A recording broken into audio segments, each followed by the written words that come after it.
are about to listen to the Dr. Dahlia Show. Sassy, stimulating medical talk radio. Any medical advice Dr. Dahlia Wax gives on her show should not be substituted for an actual visit to your medical provider. And now, here's Dr. Dahlia.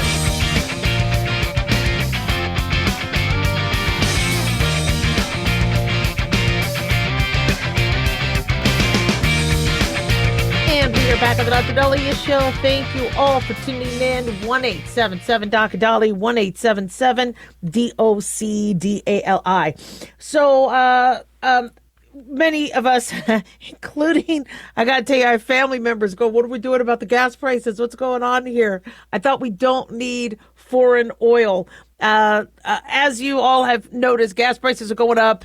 We got a summer of a lot of travel, especially, shall we say, automobile travel, because many of us don't really want to go on airplanes now that people are walking across runways and getting, and causing our plane to hit them when who knows why that person was doing that.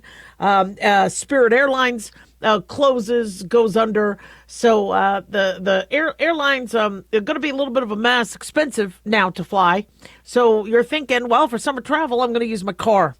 Problem is gas prices have gone up pretty significantly. I believe now on average, the average price is about $4.52 a gallon, up from $3.14 a year ago.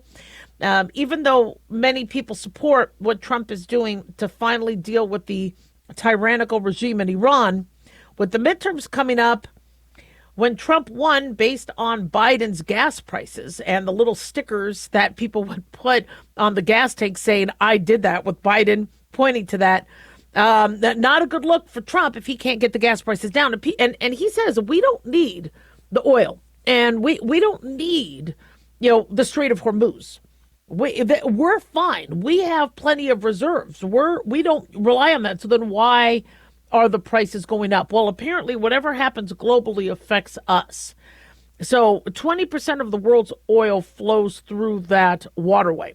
This has caused, even though many people feel what, Iran, is in a very precarious position, messing with us and other countries, and the current regime needs to go. There is still a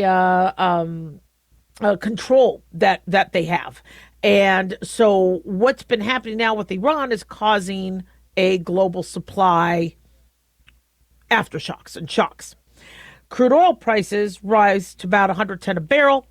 Now, refineries are competing for limited supply. The U.S. oil market is integrated, obviously, with the global market. So when the Middle East has issues, it still affects us. We could, produce our own, but unfortunately, it's not just what we produce. So, we have refineries. We're a major oil producer, and our refineries are configured to process more of the heavier foreign crude. So we have been using imports. We don't necessarily rely on them heavily, but we are. But with that change, it could cause a change in cost. The closure of the strait now has also removed significant amounts of oil from the market. So when you have lower supply, increased demand, that also affects global price spiking. They say that the refinery constraints are bigger than we thought. Reduced capacity in the United States, like the closure of the Phillips 66 Los Angeles refinery, has tightened up supply, causing more higher prices in the West Coast than we would see more in the Gulf. I noticed the prices went up in Florida. When I was in Florida, not as significant as I saw, and I'm on the west side of the country, so it's not everywhere, shall we say, having as much in spikes. But you're seeing California, $8-9 a gallon. It's ridiculous over there. So what Trump had offered to do was to remove the federal tax and to temporarily eliminate that gas tax, so that would save money. Now, I'm being told in my neck of the woods in Las Vegas that we have some law in Nevada. I think that was established back in 1997, or the legislative back in 1997 said if anything happened to the federal gas tax, our state tax would immediately rise to fill in the gap. Now, I believe our governor could override that, but suspending the federal gas tax, I think, is a huge move. Trump can't do it on his own. I believe he does need Congress to get involved. Congress would have to approve it. And I believe bipartisanly they're in agreement with that. I just don't know when that's going to happen. I believe as of Monday, the national gas price was now $4.52 a gallon. What's interesting about that is I've been paying that already for the last year. But that was because the national price was down to like 2.93. And in Nevada, we just pay higher for gas. That's just the way it is. I don't understand why. My guess is they always say the farther you are from the Gulf, the farther you are from the refineries, the higher the cost of your gas. But this is a 50% hike than what the average price was. I believe it was like $2.93 before the Iran war. He says that the federal tax is currently set at 18.4 cents per gallon on gas. Regular gas, and then 24.4 cents per gallon on diesel fuel. So that would be a significant drop. But for those of us that don't want to see $4 plus a gallon gas, the federal tax is a small amount. State taxes are often higher. And, we've looked at what California has done. And I think other places have really taken advantage.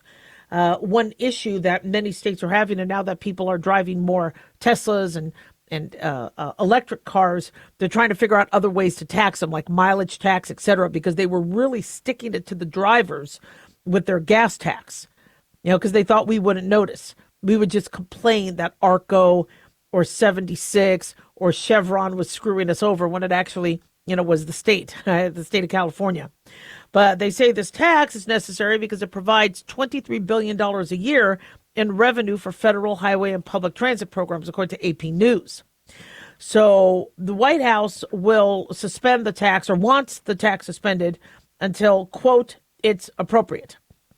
Even though it's only a small amount, Trump said it's still money. And I think that's a smart thing to do. I understand the federal tax, we still need tax revenue, but for that amount and for what's going on, I think it's appropriate. 1-877-DOC-DOLLY. Don't go away.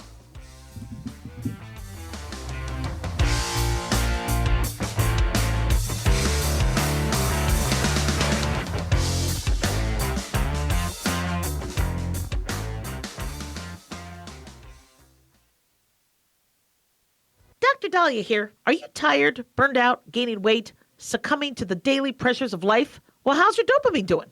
How you feel right now, how you'll feel an hour from now, and how you'll feel next week is completely reliant on your dopamine. Our daily motivation and willingness to push through challenges depends on the intricate chemical process dopamine provides. Christian Kalikas and I created Deploying Dopamine, a book that tells you what dopamine is, when it dysfunctions, and how to successfully deploy it when needed. Find Deploying Dopamine on Amazon today. Check it out.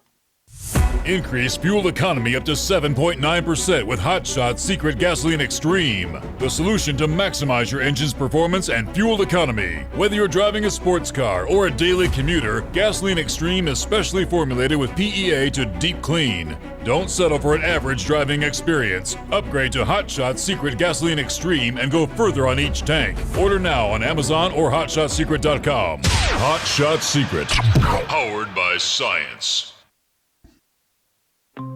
Hi, it's Mark Falter, host of the Financial Fitness Show. I strongly believe that no one should ever pay 1 penny more in taxes than they are legally obligated. Unfortunately, for most hardworking Americans, this just isn't the case. Why? Because most people spend more time planning next weekend's getaway than trying to ensure they're going to pay less in taxes. My financial fitness team has put together some materials that I know are going to help you. It's the Tax Savings Kit. Tax Savings Kit includes 3 things: free tax analysis, top 10 ways to pay less in taxes, and an investor's guide to taxes. Now, how do you get it? Simple. 866-764-2635. Again, 866-764-2635. I'm Mark Falter. This is Financial Fitness, making personal finance profitable.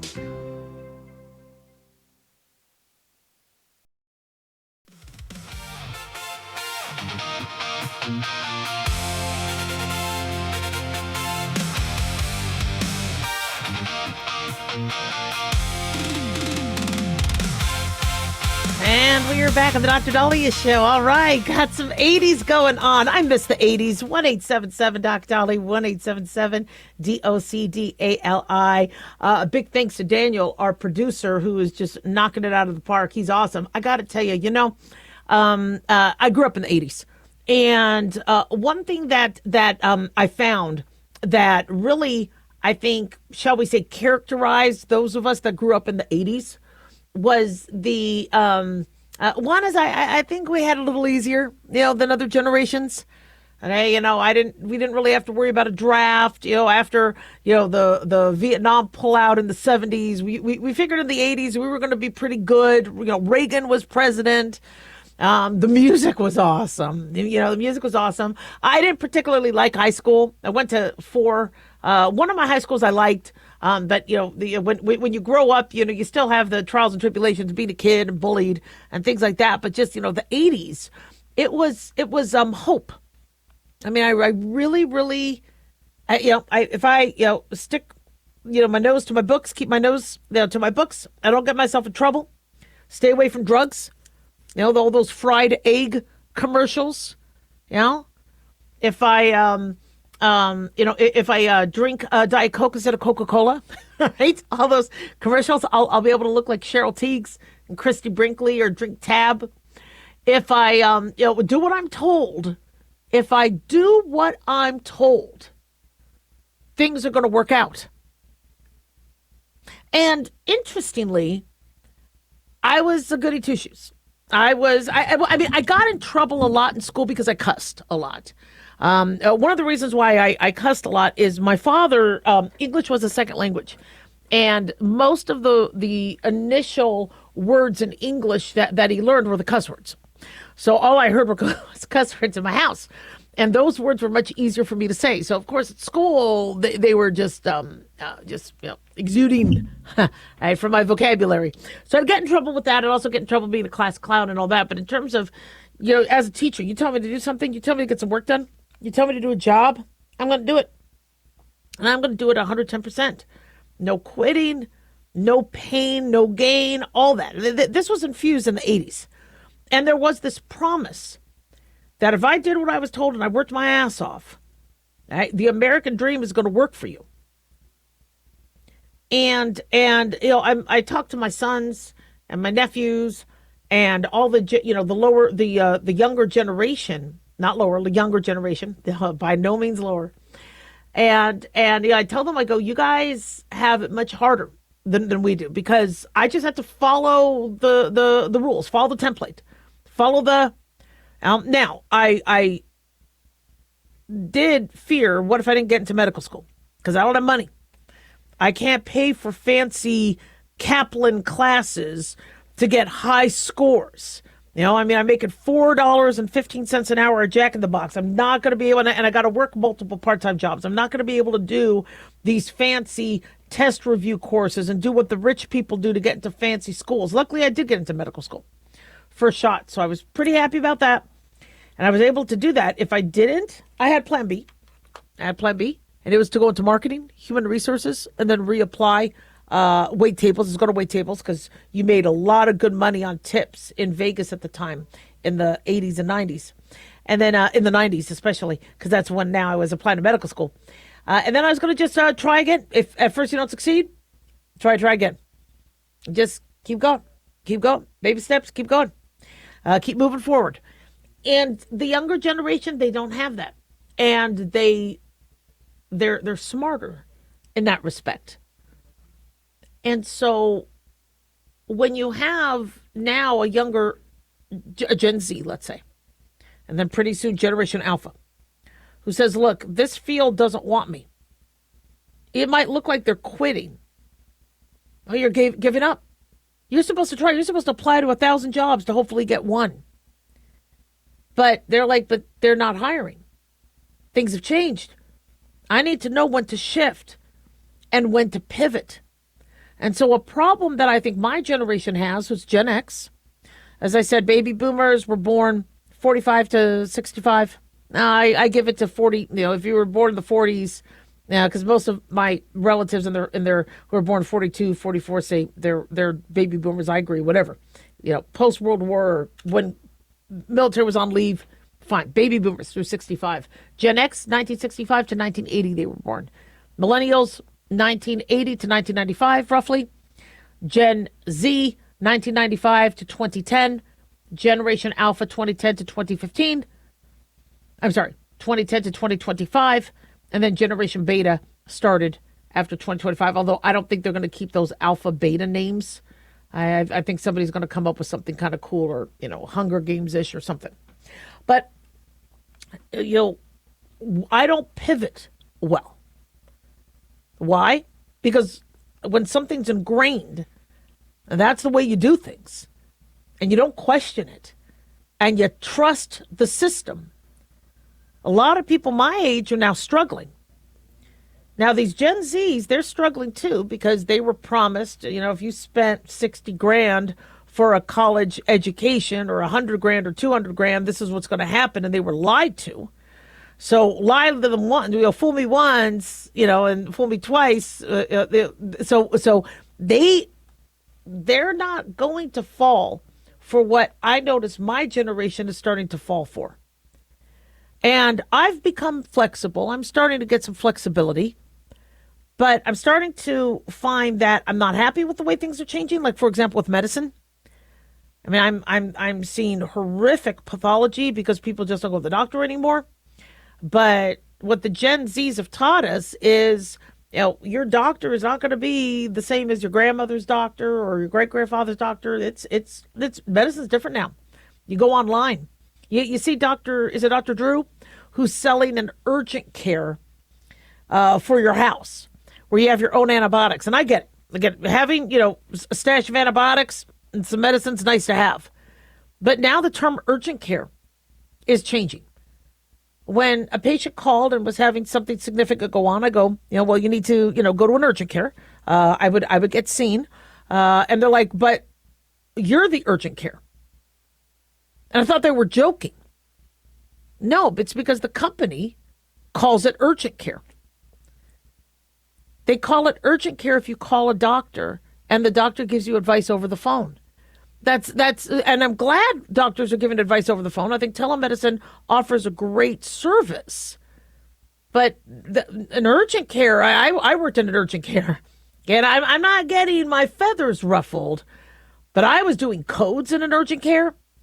I was sewing people up. I was doing x-rays. I mean, splinting. Some of the urgent cares were like mini ERs. And now you're calling a telephone consult with a doctor in urgent care? And so, I'm looking at what the Gen Zs are doing, and I'm trying to learn from them. But I think they're still trying to find their way, a lot of them, because they don't expect to have a job that lasts more than a year or two. They expect to be replaced by AI. They expect to expect to not have the funds to get married, to have a family, to deal with a divorce.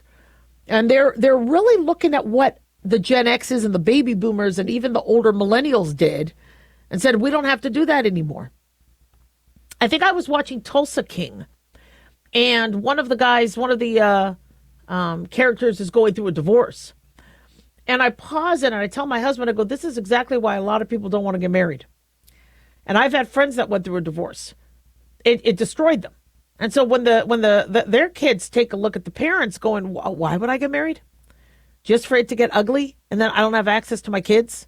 And then somebody else is raising my kids? And then I'm spending alimony and then palimony and all that? No. So we're not at the point yet where the Gen Z can kind of come up with their new rules and their new template. Like, I knew what to do because the baby boomer said, this is what you do. And the traditionalist said, this is what you do. And if you do this, you're going to be successful. So now I'm trying to give the same advice to the millennials and Gen Zs and my students. And they're like, but it's different. That's not going to work anymore. And so we are going to need, for Generation Alpha and Generation Beta, the recipe from Gen X and millennials on how to navigate and what to do. And many of these recipes are for influencing. I mean, they knew how to take good for them. They knew how to make money on the internet. They knew how to do influencing and get ads paid and all that while, people like me are still kind of struggling. They knew what they were doing, but in terms of that roadmap on how to be successful, that's missing. And it's because things are so rapidly evolving. And I see the anxiety people are having with that, and I see the lack of direction. So we got to slowly start designing that so the younger generations know what to do. 1-877-Doc-Dolly.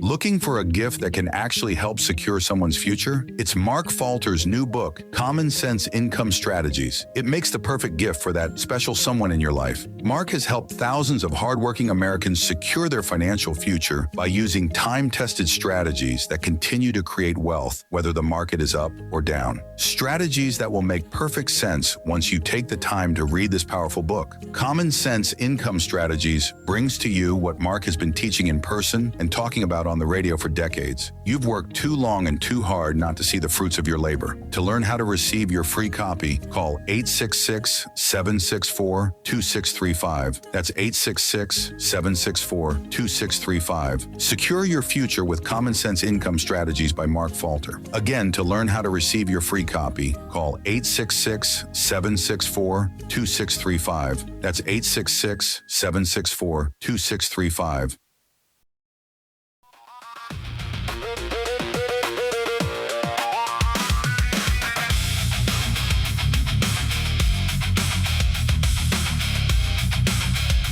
I am loving the vibe today. I am loving it. 1-877-Doc-Dolly, 1-877-DOC-DALI. Not loving it is Tiger Woods. So Tiger Woods is going to have to allow prosecutors to get access to his medical history, especially his prescription drugs, according to the judge. Judge in Florida has granted prosecutors bid to get Tiger Woods' prescription records in the driving under the influence case. They're calling it drunk driving, but I don't believe he had any alcohol in his system. New York Post says Judge Darren Steele is allowing prosecutors to issue a subpoena to the pharmacy where Tiger Woods got his medications. Now, the records will not be made public. Last month, Martin County prosecutors said they were seeking sweeping information about the drugs from Lewis Pharmacy in Palm Beach, including any driving warnings that may have been on any of Woods' pill bottles. Well, there's a lot of lawsuits that are going to be coming with that one. They say during a brief hearing Tuesday morning, Woods' lawyer Douglas Duncan told the judge the defense objected because Mr. Woods has a constitutional right to privacy in the records.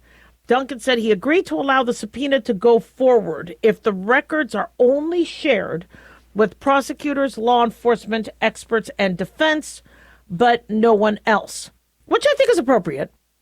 They say the office also wanted all information concerning the medications that were given to him between January 1 and March 27th. I think March 27th was the date of the accident where he hit a truck. Nobody, I believe, got injured. They want to know when the scripts are filled, the number of pills in each bottle, the dosage, and any special instructions.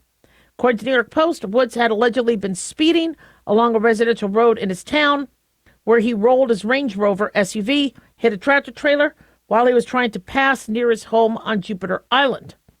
The wreck caused $5,000 worth of damage to the truck. I don't believe there were any major injuries. Now, Tiger Woods is 50 years old.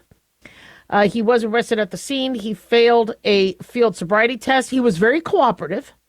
And he was very nice to the officers, but you saw him struggle. He did pass a breathalyzer test, negative for alcohol, but he did admit that he took a few pills. He refused to take a urine test. 2 hydrocodone pills, Lortab, that's used in Lortab or Vicodin, were found in his pocket. The 5-time Masters winner announced he was stepping away from the sport to seek treatment. He's, I believe, in a rehab facility in Switzerland. I think he's going to be there for about 3 months, according to the Daily Mail.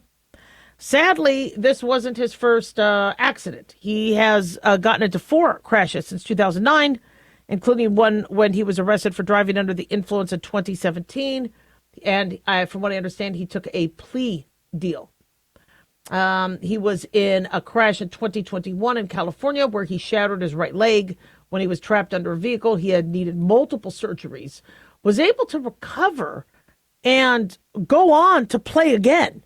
I mean, he is an athlete, but sadly is struggling. And from what I'm guessing, from pain or an addiction to medications or dependency. He crashed into a fire hydrant in November 2009. They say as he tried to flee his Florida home after wife Ellen Nordegren discovered he had been having an affair. And that's when we saw all those memes of golf clubs stuck in his head and things like that. So from what I understand, he is still dating Vanessa Trump. And they're very close. And I hope he recovers. But, it's interesting because right now he's facing, I think, a DUI count and 1 count of refusing a urinalysis test. And he pled not guilty. And I know people say, was that smart for him to do? To refuse testing? Now, I would never, ever advise not working with the police. However, prosecutors are going to struggle if they can't prove what he could have been, shall we say, exposed to or under the influence of. Right now, what they have on him is a negative breathalyzer, and he had some tablets in his pocket. If no tox screen was done or testing was done, the defense team, is going to have an easier time. But the prescription records are then the go-to.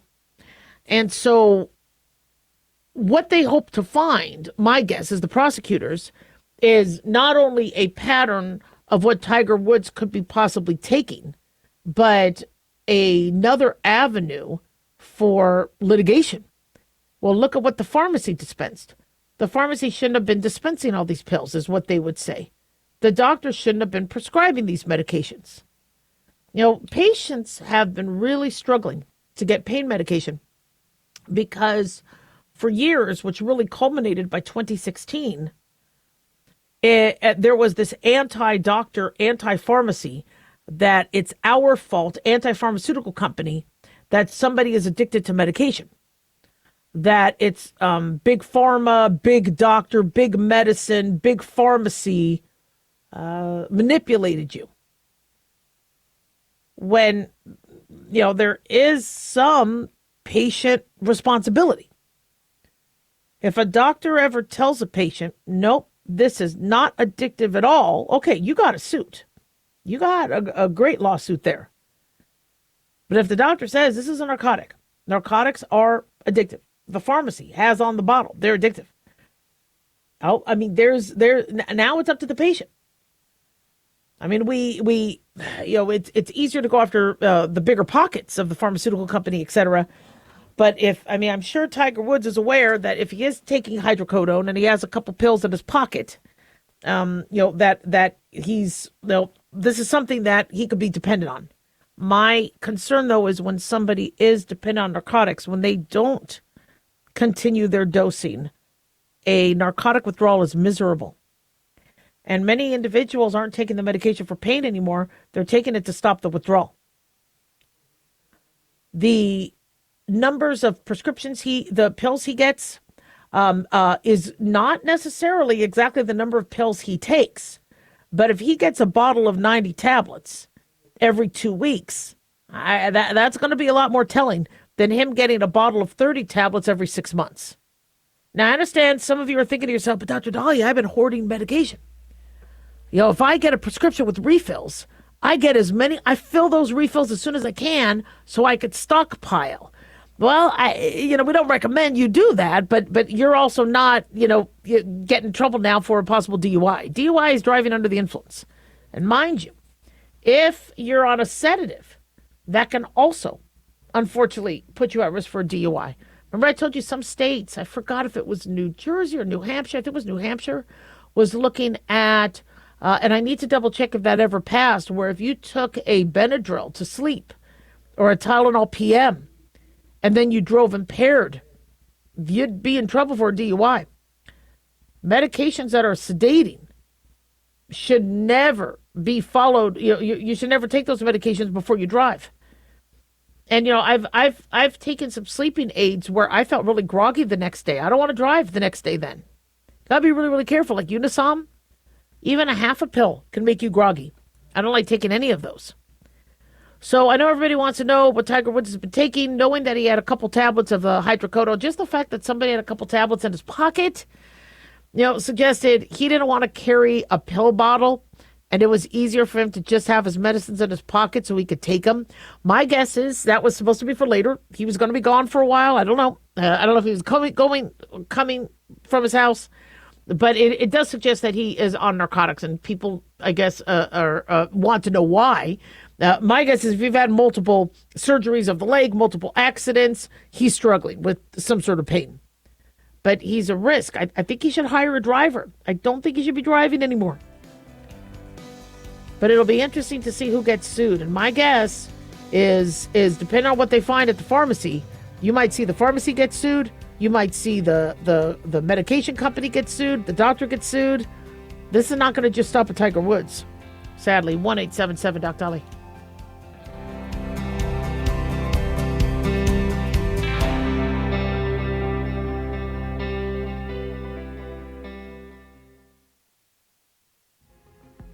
Hi, everybody. It's Dr. Dahlia.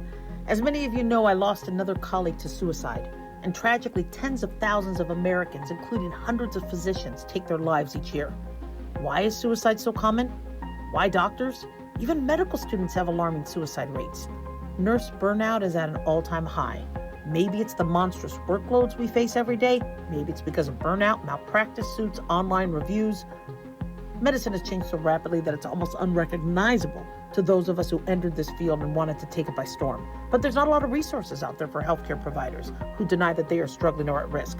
So my book, The Depressed Doctor, aims to change that for both the physician and medical student and anyone else who is struggling. Find The Depressed Doctor on Amazon or at drdahlia.com. And if you are currently struggling, call or text 988, the National Suicide Prevention and Crisis Hotline. Don't wait. The silence is killing us. Hey, America. How tired are you of mainstream corporate media's biased narratives and manipulated news? Their dishonesty and attempts to influence this generation have been exposed, put on display for anyone who's even half paying attention. But the New American Magazine has been an honest source of news and commentary for over 50 years.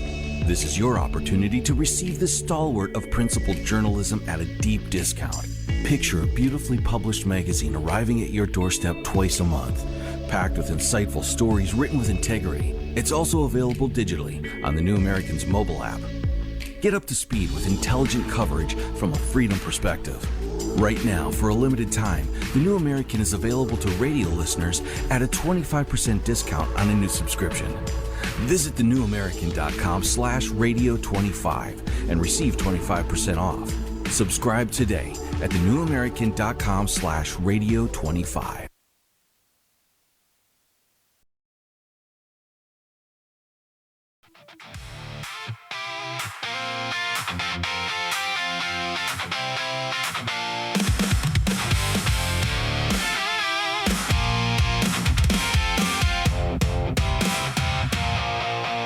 We're back on the Dr. Dahlia Show, 1-877-DOC-DOLLY, 1-877-DOC-DALI.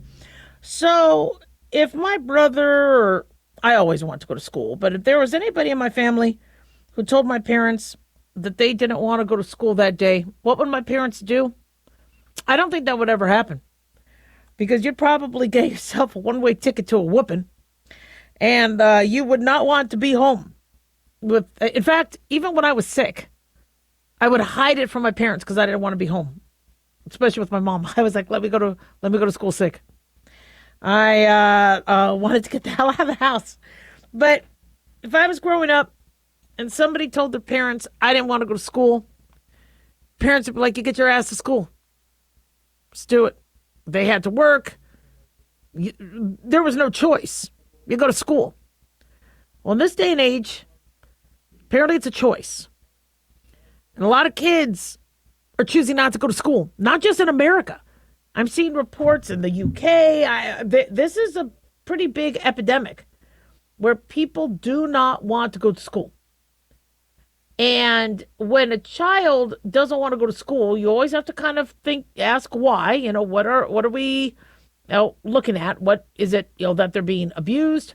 Is it that they're being bullied? Is it that, they're hating it? They're not, I'm looking at this one report where homeschooling is on the rise. And in Great Britain, they're talking about the same issue. They say that children have been deregistering from school and going into homeschooling or elective home education. That has increased in England by 55.7% just between 2022 and 2025 alone, which is about 125,000 kids, steeper than other European countries. Why? Mental health. They say more and more children are refusing to go to school. Some of the statistics I have with American children is 2.1 million American children in the 2023-2024 school year were unaccounted for. They were supposed to be in school. 2.1 million American kids, but not going to school. That's 4% of the school-age population. By late 2021, they said 230,000 students were missing from public school records in 21 states. Chronic absenteeism was rampant. In the 2022-2023 school year, 26% of students were considered chronically absent, missing 10% or more of school. Significant increase from 13% in 2019 to 2020. Many families are moving to homeschooling. Homeschooling grew in the U.S. by 25% between 2019 and 2022. I understand COVID. Private school enrollment grew by about 8%.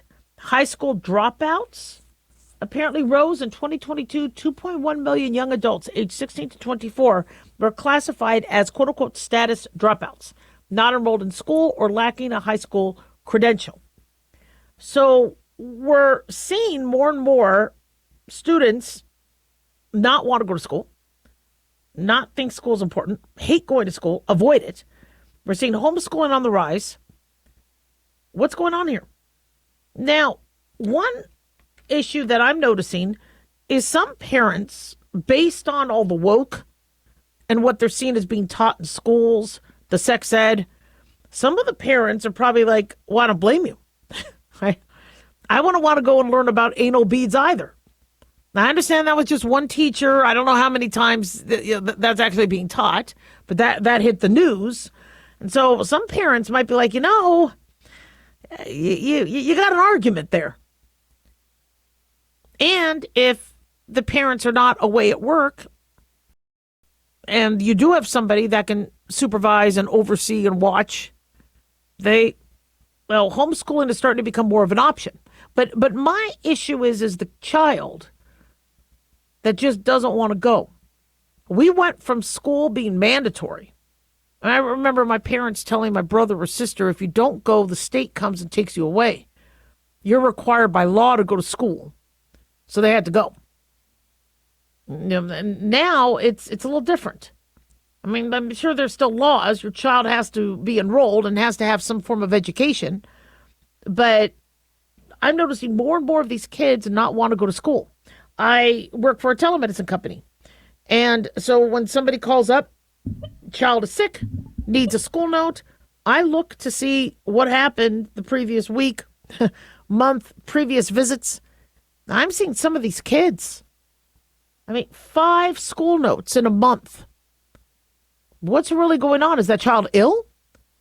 Does that child have a growth? Does that child have early onset diabetes? Or does that kid really want to avoid school? Now, I was bullied by the best of them, and it was not fun. I went to 12 schools, and no matter which school I went to, there was always a bully or multiple bullies that found me. And especially when you're the new kid. And I hated being bullied. but I learned how to navigate and I learned how to get around it. It was traumatizing. And I wouldn't want anybody to be bullied. I would love to protect all children from being bullied. However, when I then went to medical school and I was bullied by doctors who had my career in the palm of their hand, and I was bullied by nurses, God bless the nurses, but there were some nurses there that bullied you too. Happens, right? You get bullied. Bullied by other students, bullied by residents, scrubs. So accurate. The Dr. Coxes, gosh, Dr. Cox is a kitten, right? Compared to, who we got bullied by. I was able to make it through. I had a resilience. I knew how to, bullet again, same poop, different day. Then when I worked for a corporation and I was getting bullied, knew how to handle it. So when do we help our kids build that resilience and have them go through the trials and tribulations of childhood and bullying, which is supposed to prepare us for the grown-up challenges ahead? And then, or when do we protect them from stuff that they really don't need to be exposed to?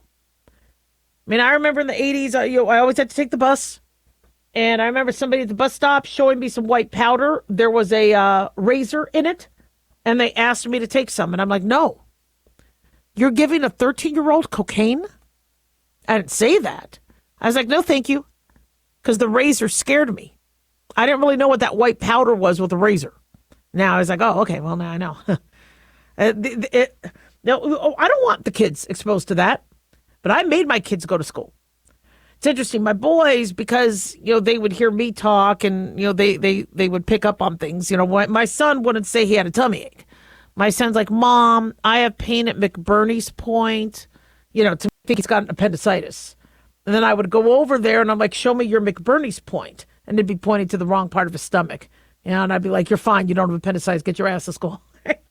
I made my kids go to school. They tried to get out of it. I know, because they didn't do their assignment or they didn't want to take the test or they didn't want to go, look, then you're going to have to reap the consequences.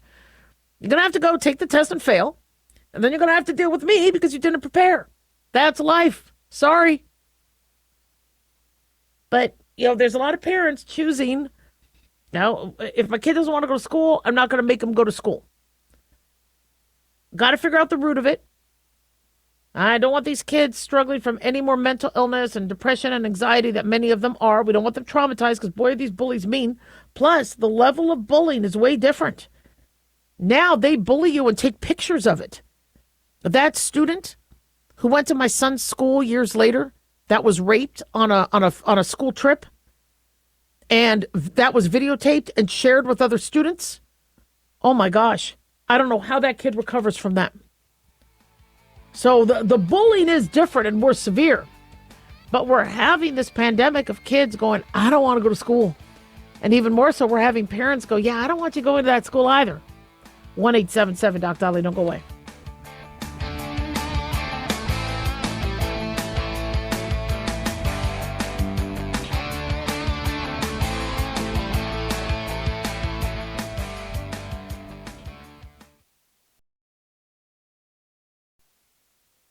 Looking for an easy read that can actually help secure someone's future? Pick up a copy of Mark Falter's book, Common Sense Income Strategies. For the past 30-plus years, Mark has helped thousands of hardworking Americans secure their financial future by using strategies that continue to create wealth, whether the market is up or down. Strategies that will make perfect sense once you take the time to read this powerful book. Common Sense Income Strategies brings to you what Mark has been teaching in person and talking about on the radio for decades. It's not rocket science, it's a pretty easy read. You've worked too long and too hard not to see the fruits of your labor.